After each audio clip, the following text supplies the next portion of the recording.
ತೆಲುಗು ಮತ್ತು ಕನ್ನಡ 2 ಲ್ಯಾಂಗ್ವೇಜಲ್ಲಿ ತೆರೆ ಕಂಡಿದೆ. ಈಗ ಚಿತ್ರದ 3 ಟ್ರೈಲರ್ ಹಾಗೂ ಒಂದು ಸಾಂಗ್ ಅನ್ನ ನಿಮ್ಮ ಮುಂದೆ ನಾವು ಪ್ರಸ್ತುತಪಡಿಸ್ತಾ ಇದ್ದೀವಿ. ದಯವಿಟ್ಟು ಎಲ್ಲರೂ ನೋಡಿ.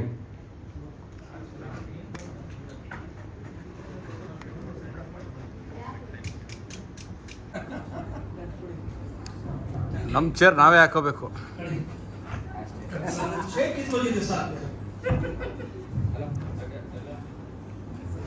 ಹಲೋ, ಈಗ ನಾನು ಇಟ್ಕೊತೀನಿ, ಸರಿ ಕೇಳ್ತಾ.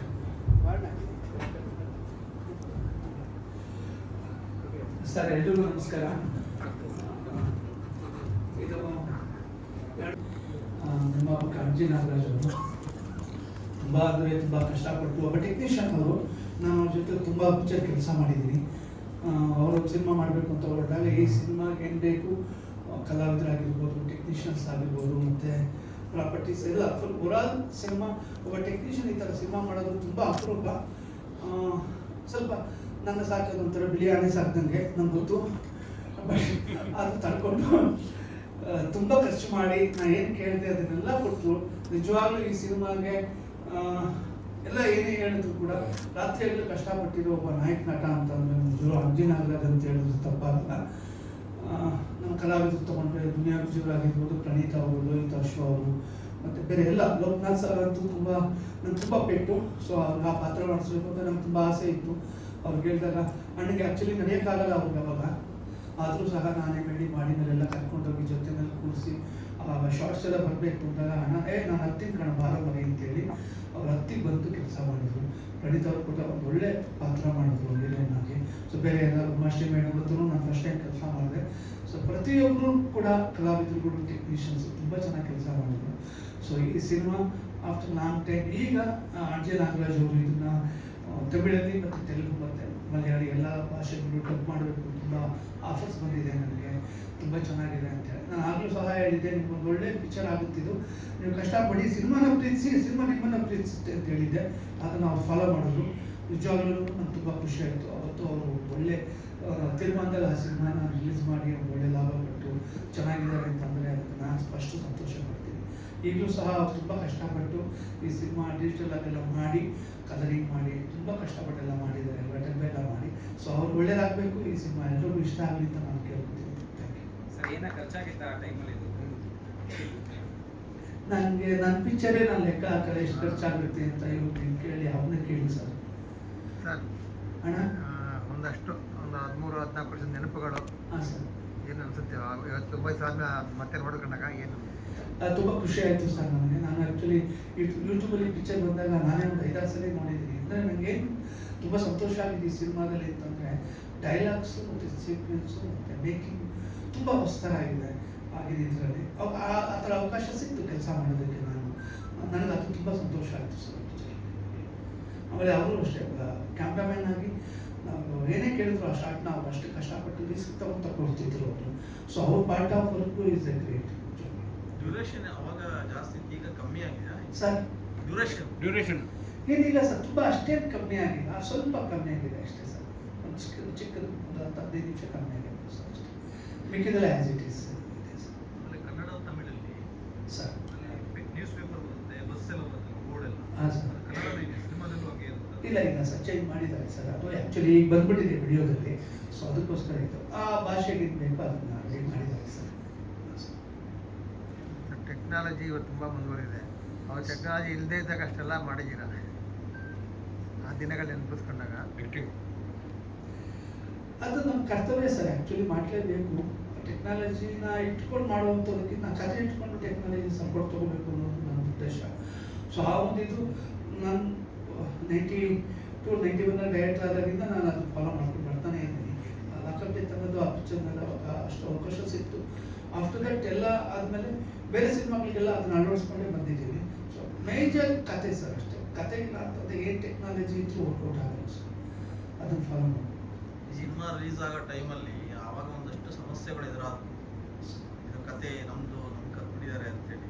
ಈಗ ಬಹುಶಃ ಅಂಥ ಸಮಸ್ಯೆ ಬರಲಿಕ್ಕಿಲ್ಲ. ಅಗತ್ಯ ಏನಿಲ್ಲ ಸರ್. ಪಾಪ ಅವ್ರು ನಮ್ಮ ಜೊತೆಲಿ ಇಲ್ಲ ಇವತ್ತು. ನಾನು ಗುರುಗಳವರು, ನಾನು ಅವ್ರ ಜೊತೆ ತುಂಬ ಒಡನಾಟ ಇಟ್ಕೊಂಡಿದ್ದೀನಿ. ಅವ್ರ ಭಾಷೆಗೆ ನಾನು ತುಂಬಾ ಅಭಿಮಾನಿ. ನಾನು ಅವ್ರಿಗೂ ಗೊತ್ತು ಆ್ಯಕ್ಚುಲಿ. ನಾನು ಅವರು ತುಂಬ ಸಲ ಸಣ್ಣ ಸಣ್ಣ ಚಿಕ್ಕ ಜಗಳ ಎಲ್ಲ ಆಡಿದ್ದೀವಿ. ನಾನೇ ಹುಚ್ಚ ಆಗ್ಬಿಟ್ಟಿದ್ದೆ ಕಣ, ಇನ್ನೊಬ್ಬ ಹುಚ್ಚ ಇದ್ದಾನೆ ಅಂತ ನೀನು ನೋಡಿದ್ಮೇಲೆ ಗೊತ್ತಾಗಿತ್ತು ಒಂದು. ಆಮೇಲೆ ಜೊತೆಲೆಲ್ಲ ಯಾವಾಗಲೂ ಮುತ್ತಪರೈ ಸರ್ ಮನೆಗೆಲ್ಲ ಊಟಕ್ಕೆ ಹೋಗ್ತಾ ಇದ್ವಿ ನಾನು. ತುಂಬ ಸರಿ ನಾನು ಅವ್ರಿಗೆ ರಾತ್ರಿ 3 ಗಂಟೆ ಜೊತೆಲಿದ್ದು ಅವ್ರ ಮನೆಗೆಲ್ಲ ಬಿಟ್ಟು ಹೋಗ್ತಾ ಇದ್ದೆ. ನಾನು ಅಷ್ಟು ಇದು ಸಹ. ಬಟ್ ಕೆಲಸ ಅಂತ ಬಂದಾಗ ನಾನು ಯಾರನ್ನು ನಮ್ಮ ತಂದೆ ಸಹ ನಾನು ಆ್ಯಕ್ಚುಲಿ ಅವ್ರನ್ನ ಯಾವ ಜಾಗದಲ್ಲಿದ್ದರೆ ಅದನ್ನು ನೋಡೋಕ್ಕೆ ಇಷ್ಟಪಡ್ತೀನಿ. ನಾನು ಕೆಲಸ ಬಂದಾಗ ನಾನು ಹತ್ರ ತೊಗೊಳಕ್ಕೆ ಇಷ್ಟಪಡಲ್ಲ ಸರ್, ಕೆಲಸಕ್ಕೆ ಗೌರವ ಕೊಡ್ತೀನಿ. ಅವನಿದ್ರಲ್ಲಿ ಏನೋ ಸಣ್ಣ ಪುಟ್ಟ ಮಾತಾಗಿರ್ಬೋದು, ಬಟ್ ಈಸ್ ರಿಯಲಿ ಗ್ರೇಟ್ ಅಂತ ಬರವಣಿಗೆ ಇರುವಂಥ ಬರಹಗಾರ ಅವರು. ಮುಂದೆ ನಾವು ಒಬ್ಬರು ಅವರು ಅಭಿಮಾನಿ ಅಂತ ಹೇಳ್ಕೊಳ್ಳೋಕ್ಕೆ ನಿಜವಾಗ್ಲೂ ತುಂಬ ಸಂತೋಷ ಆಗುತ್ತೆ. ಅದೇನೋ ಒಂದು ಸಣ್ಣ ಇದು ಬಂದು ಥರ ತಿಳ್ಕೊಬೋದು ಅಷ್ಟೇ ಸರ್. ಈ ಕತೆ ಆಗ ಹೀರೋ ಅವರು ಸೂಟಬಲ್ ಆಗ್ತಾ ಇದ್ರು. ಒಂದು ವೇಳೆ ಈ ಕತೆ ಈಗ ಈ ಸಿಚುವೇಶನ್ ಅಲ್ಲಿ ಈಗ ಓಂ ಪ್ರಕಾಶ್ ಅವ್ರು ಮಾಡಿದ್ರೆ ಹೀರೋ ಯಾರಿರ್ತಾ ಇದ್ರು?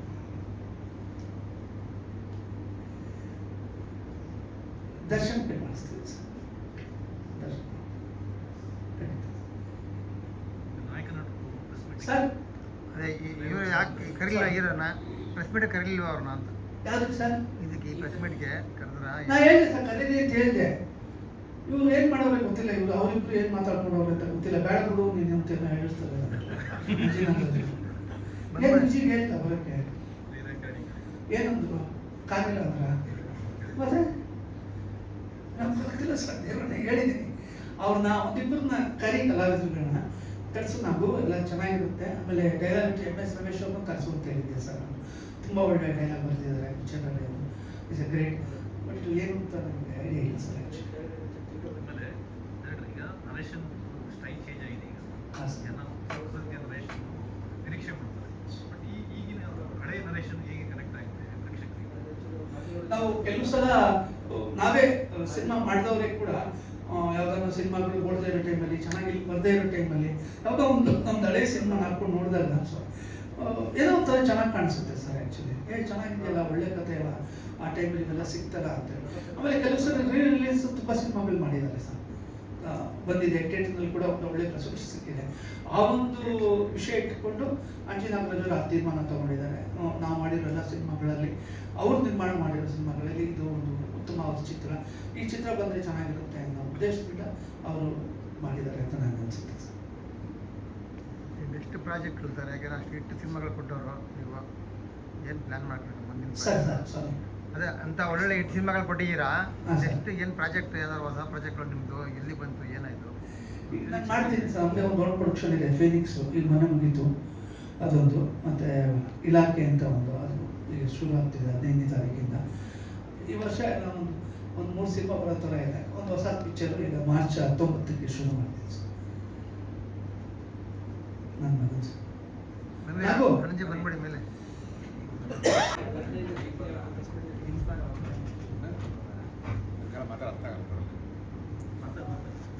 ಸ್ವಲ್ಪ ಜೊತೆಗೆ ಸರ್ ಬನ್ನಿ, ಪಾರ್ಕ್ ಬನ್ನಿ. ಎಲ್ಲರಿಗೂ ನಮಸ್ಕಾರ. ಒಬ್ಬರೇ ನಿಂತ್ಕೊಳಕ್ಕಾಗಲ್ಲ. ಈ ಸಿನಿಮಾ ಭೀಮಾತೀರದಲ್ಲಿ 2012 ರಿಲೀಸ್ ಆಗಿತ್ತು. ಏಪ್ರಿಲ್ 6ನೇ ತಾರೀಕು. ಈ 26ರಲ್ಲಿ ಮೈಕ್ ಸ್ವಲ್ಪ ಮಾತ್ರ. ಮಾರ್ಚ್ 6ನೇ ತಾರೀಕು ರಿಲೀಸ್ ಆಗಿತ್ತು. ಮೇಲೆ ಮೇಲೆ. ಈ ಸಿನಿಮಾಕ್ಕೆ ನಾನು ತುಂಬಾ ಇಷ್ಟಪಟ್ಟು ಮಾಡಿ ಸಿನಿಮಾ. ಆ ಟೈಮಲ್ಲಿ ತುಂಬ ಇಷ್ಟಪಟ್ಟು ಮಾಡಿ ಸಿನಿಮಾ. ತುಂಬ ಸಕ್ಸಸ್ಫುಲ್ ಆಗಿತ್ತು. ಆಮೇಲೆ ಕೆಲವೊಂದು ಇದರಲ್ಲಿ ಕರೆಕ್ಷನ್ ಇತ್ತು, ನಾವು ಮಾತಾಡ್ತೀವಿ. ಆ ಟೈಮಲ್ಲಿ ನಾವು ತೆಲುಗು ನೋಡೋದು ಪ್ಲಾನ್ ಇತ್ತು, ಬಟ್ ಅವಾಗ ಇರಲಿಲ್ಲ. ಈ ಪ್ಯಾನ್ ಇಂಡಿಯಾ ಆಗಿಟ್ಟು ಇರಲಿಲ್ಲ, ಆಮೇಲೆ ಲೋಕಲ್ ಇಂಡಿಯಾ ಇತ್ತು. ಆಮೇಲೆ ಈ ಸಿನಿಮಾ ನಮಗೆ ಸ್ವಲ್ಪ ನಮ್ಮ 5 ಜನ, ನಮ್ಮ ಬೇರೆಗೌಡರು, ಧನಂಜಯ ಸರ್, ನಮ್ಮ ವೆಂಕಟೇಶ್ ಸರ್ ಎಲ್ಲರೂ ಹೆಲ್ಪ್ ಮಾಡಿದ್ರು ಪಿಕ್ಚರ್ ಮಾಡೋಕ್ಕೆ. ಇವಾಗ ಹೊಸ ಮಾಡೋಕ್ಕೆ ಒಂದು ಸ್ವಲ್ಪ ಟ್ರಿಮ್ ಮಾಡಿಬಿಟ್ಟು ಒಂದು ಸ್ವಲ್ಪ ಶೂಟ್ ಮಾಡಿ ರೆಡಿ ಮಾಡಿದ್ರು.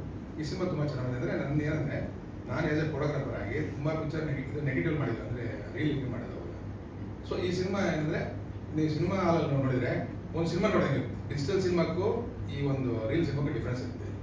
ಡೆಪ್ತ್ ಆಫ್ ಫೋಕಸ್ ಇರ್ಬೋದು, ಆಮೇಲೆ ಕಲರಿಂಗ್ ಇರ್ಬೋದು, ತುಂಬ ಚೆನ್ನಾಗಿ ವರ್ಕ್ ಮಾಡಿ.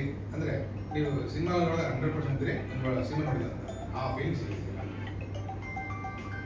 ರೀಲ್ಸ್ ಟು ಡಿಜಿಟಲ್ ಎಷ್ಟು ಚಾಲೆಂಜಸ್ ಇತ್ತಣ್ಣ, ಚೇಂಜಸ್? ಇಲ್ಲ, ಆ್ಯಕ್ಚುಲಿ ರೀಲ್ ಕ್ವಾಲಿಟಿ ನಾವು ಡಿಜಿಟಲ್ ಮಾಡೋಕ್ಕಾಗಲ್ಲ. ರೀ ಕ್ವಾಲಿಟಿ ಏನೇ ಡಿಜಿಟಲ್ ಮಾಡಿದ್ರು ರೀ ಕ್ವಾಲಿಟಿ ನಮಗೆ ಡಿಜಿಟಲ್ ಸಿಗಲ್ಲ. ಯಾವುದಾಗಲಿ ಒಂದು ಆರ್ಟಿಸ್ಟ್ನ ನಾವು ಕಲರಿಂಗ್ ಮಾಡೋದಾಗಲಿ, ಬ್ಯಾಕ್ಗ್ರೌಂಡ್ ಫೋಕಸ್ ಆಗಲಿ ಎಲ್ಲ, ಇದು ಈ ಡಿಜಿಟಲ್ ಏನಾಗುತ್ತೆ ಫ್ಲಾಟ್ ಆಗುತ್ತೆ. ಬಟ್ ರೀಲಲ್ಲಿ ತುಂಬ ಡೆಪ್ತ್ ಇರ್ತದೆ. ಅಂದರೆ ಲೈಟಿಂಗ್ ಮಾಡೋದ್ರಿಂದ ಶೂಟ್ ಮಾಡೋದ್ರಿಂದ ಚಾಲೆಂಜಿಂಗ್ ಇರ್ತದೆ. ಈಗಿಂದ ಡಿಜಿಟಲಲ್ಲಿ ಏನು ಚಾಲೆಂಜಿಂಗ್ ಇರಲ್ಲ, ಬಟ್ ಅವ ನೆಗೆಟಿವ್ ಮಾಡೋದು ತುಂಬ ಚಾಲೆಂಜಿಂಗ್ ಇರುತ್ತೆ. ಬಟ್ ಆ ಡೆಪ್ತು ನನ್ನ ಅನ್ಸುತ್ತೆ ಇದು ನನ್ನ ಲಾಸ್ಟ್ ಪಿಕ್ಚರ್. ಯಾಕಂದ್ರೆ ನಾನು ನೆಗೆಟಿವ್ ಲಾಸ್ಟ್ ಪಿಕ್ಚರ್ ಆಗಿತ್ತು ನನ್ನ ಇದರಲ್ಲಿ. ನಾನು ಕ್ಯಾಮ್ರಾನ ಒಂದು 5 ಪಿಕ್ಚರ್ ಮಾಡಿದ್ದೆ, ಸುಮಾರು ಪಿಕ್ಚರ್ ಇದು ನನ್ನ ಲಾಸ್ಟ್ ಪಿಕ್ಚರ್ ಆಗಿತ್ತು. ಇದು ನೆಗೆಟಿವ್ ಅವಾಗ ಈ ಪಿಕ್ಚರ್ ಎಂಡಲ್ಲಿ ಇನ್ನೇನು ಒಂದು 4-5 ಡೇಸ್ ಇದ್ದಾಗ ಡಿಜಿಟಲ್ ಸ್ಟಾರ್ಟ್ ಆಯಿತು. ಸೊ ಇವಾಗ ಅದನ್ನ ಕನ್ವರ್ಷನ್ ಮಾಡಿ ಈಗ ಡಿಜಿಟಲ್ ಮಾಡಿದೆ. ನೀವು ಸಿನಿಮಾದಲ್ಲಿ ನೋಡಿದ್ರೆ ನಿಮಗೆ ನೆಗೆಟಿವ್ ಕ್ವಾಲಿಟಿನೇ ಇರುತ್ತೆ.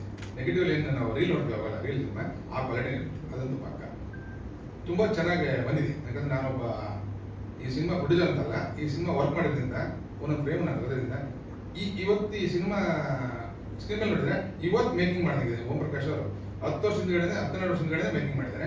ತುಂಬ ಚೆನ್ನಾಗಿ ಒಂದೊಂದು ಫ್ರೇಮಿಂಗ್ ಒಂದು ಆ್ಯಂಗಲ್ ಇವತ್ತು ಲೇಟೆಸ್ಟ್ ಮೇಕಿಂಗ್ ಮಾಡಿದ್ರೆ ಆ ಥರ ಇದೆ. ಅವಾಗ 10 ವರ್ಷ ಮುಂಚೆನೇ ಮಾಡಿದ್ದಾರೆ, ತುಂಬ ಚೆನ್ನಾಗಿ ಮಾಡಿದ್ದಾರೆ.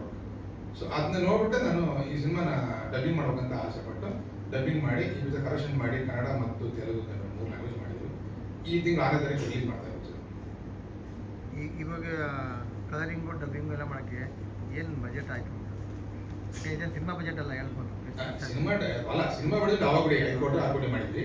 ಇವಾಗ ಈ ಸಿನಿಮಾ ನೋಡಿದ್ರೆ 50 60 ಕೋಟಿ ತರ ಕಾಣುತ್ತೆ ಸ್ಕ್ರೀನ್ ಮೇಲೆ. ಅದಂತೂ ಪಕ್ಕ 50-60 ಕೋಟಿ ಇದ್ರೆ ಈ ಸಿನಿಮಾ ಮಾಡೋಕ್ಕಾಗಲ್ಲ. ಇವತ್ತು 50 ಕೋಟಿ ಅಂತಿದ್ರು ಈ ಸಿನಿಮಾ ಮಾಡೋಕ್ಕೆ ಸಾಧ್ಯನೇ ಇಲ್ಲ. ಆ ಒಂದು ಮೇಕಿಂಗ್ ಆಗೋದು ಆರ್ಟ್ಸ್ ಇಟ್ಕೊಂಡು ಅದು 100% ಆಗಲ್ಲ. 50 ಕೋಟಿ ಕೊಟ್ಟರು ಈ ಕ್ವಾಲಿಟಿ ನನಗೆ ಕೊಡೋಕ್ಕಾಗಲ್ಲ. ನಾನು ಆಸ್ ಎ ಪ್ರೊಡ್ಯೂಸರ್ ಆಗಲಿ ಕ್ಯಾಮ್ರಾಮನ್ ಹೇಳ್ತೀನಿ, ಅದಂತೂ ಪಕ್ಕ ಹೇಳ್ತೀನಿ. ಸಿನಿಮಾ ನೋಡೋದು ನೀವು ಹೇಳ್ತೀರಿ, ಇದು ಸುಳ್ಳೋಳ ಅವಶ್ಯಕತೆ ಇಲ್ಲ. ಯಾಕಂದ್ರೆ ನಾನು ವರ್ಕ್ ಮಾಡಿದ್ದು ಗೊತ್ತಿದೆ. ಯಾಕೆ ಇವತ್ತು ನಂತರ ದುಡ್ಡಿದ್ದನ್ನು ಈ ಡಿಜಿಟಲಲ್ಲಿ ಈ ಕ್ವಾಲಿಟಿ ಕೊಡೋಕ್ಕಾಗಲ್ಲ, ಅದನ್ನು ಪಕ್ಕ ಆ ಥರ ಕಾಣಿಸ್ತೀನಿ. 50-60 ಕೋಟಿ ಖರ್ಚು ಮಾಡಿದ್ದಾರೆ ಕಾಣಿಸ್ತೀನಿ. ಈ ಡಿಸ್ಟ್ರಿಬ್ಯೂಷನ್ ಎಲ್ಲ ಯಾರು ಮಾಡ್ತಾರೆ? ಡಿಸ್ಟ್ರಿಬ್ಯೂಷನ್ ನಾವು ಮಾಡ್ತೀವಿ. ನಾವು ವೆಂಕಟೇಶ್ ಎಷ್ಟು ಥಿಯೇಟರ್ ಪ್ಲಾನ್ ಮಾಡ್ಕೊಂಡಿದ್ದೀವಿ? 100 ಥಿಯೇಟರ್ ಇರುತ್ತೆ, ತೆಲುಗು ಕನ್ನಡ ಸೇರಿ. ಈ 3 ಲ್ಯಾಂಗ್ವೇಜಲ್ಲಿ ಒಟ್ಟಿಗೆ ಬಿಡ್ತೀವಿ? ಇಲ್ಲ, ಈ ಕನ್ನಡ ತೆಲುಗು ಮಾಡಿ ಫಸ್ಟು, ಆಮೇಲೆ ಒಂದು 2 ವೀಕ್ಸ್ ಅನ್ನೋ ಕ್ಲೀನ್ ಮಾಡಿ. ಸೊ ದೇವ್ರ ದರ್ಶನ ಮಾಡೋಕ್ಕಲ್ಲ, ಅದು ಕಷ್ಟ ಆಗುತ್ತೆ. ಇದು ತುಂಬ ಅರ್ಜೆಂಟ್ ಯೋಚನೆ ಮಾಡಿದ್ದೆ. ಆ್ಯಕ್ಚುಲಿ ಟೈಮ್ ತಗೊಂಡ್ಬೇಕಾಗಿತ್ತು. ವಿಜಯ್ ಸರ್ ಬರ್ದಂದ್ರೆ ನಾನು ಅರ್ಜೆಂಟ್ ಮಾಡಿದ್ರಿಂದ ಅವ್ರು ಸ್ವಲ್ಪ ಕೆಲಸ ಇದ್ರು. ವಿಜಯ್ ಬರೋದು ಹೇಳಿದ್ದೀನಿ, 2 ಸಲ ಕರೆದ್ರೆ ಬರ್ತೀನಿ, ಎನಿ ಟೈಮ್ ಎಲ್ಲಿ ನಿಮ್ಗೆ ಸಪೋರ್ಟ್ ಮಾಡ್ತೀನಿ ಹೇಳಿದ್ದೀನಿ. ರಿಲೀಸ್ ಟೈಮ್ ಮೋಸ್ಟ್ಲಿ ಬರ್ಬೋದು ಥಿಯೇಟರ್ಗೆ ಬರೋದು. ಸೊ ನಾನು ತುಂಬ ಅರ್ಜೆಂಟ್ ಮಾಡಿದ್ರಿಂದ ಅವ್ರಿಗೆ ಆಗಲಿಲ್ಲ. ಇವಾಗ ಹೇಳಿ ವಿಶ್ ಮಾಡಿದ್ರು ಅವರು, ನೀವಂತ ನಾನು ಹಿಂಗೆ ಹೇಳ್ತೇನೆ ಅವೆಲ್ಲ ನೀವು ಮಾಡಿ ಅಂತ ಹೇಳಿ. ನಾನು ಬ್ಯಾಕ್ಗ್ರೌಂಡ್ ಯಾವಾಗಲೂ ಇರ್ತೇನೆ, ಸಪೋರ್ಟ್ ಮಾಡ್ತೀನಿ ಮಾಡಿ ಅಂತ ಅವ್ರು ಮಾತಾಡಿ ಬಂದು ಮನೆಗೆ ಬಂದು ಮಾತಾಡಿದ್ರೆ ಆ್ಯಕ್ಚುಲಿ ನಂದೇ ತಪ್ಪು. ಏನಂದರೆ ನಾನು ಹರಿಬರಿ ಮಾಡಿ ಅವ್ರಿಗೆ ಡೇಟ್ ಆಗಲಿಲ್ಲ. ಅವ್ರು ಕೆಲಸ ಇದ್ರಲ್ಲ, ಅದೇನು ಮಾಡೋಕ್ಕಾಗಿಲ್ಲ. ನಮ್ಗೆ ಎಲ್ಲಾದರೂ ಸಪೋರ್ಟ್ ಇದೆ ವಿಜಯ್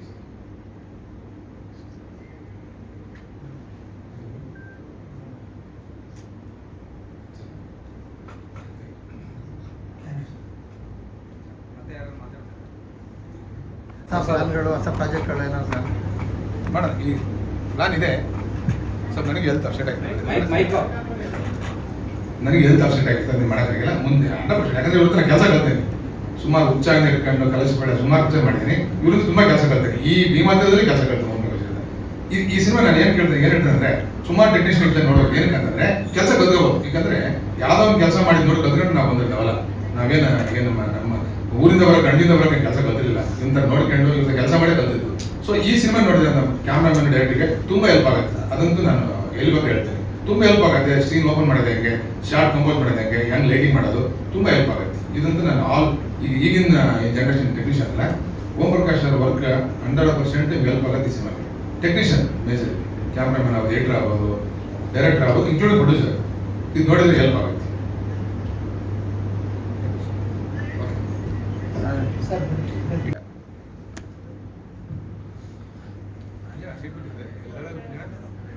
ಪರ್ಮಿಟ್ ಸಿಗಲ್ಲ ಮ್ಯಾನೇಜರ್ಗೆ.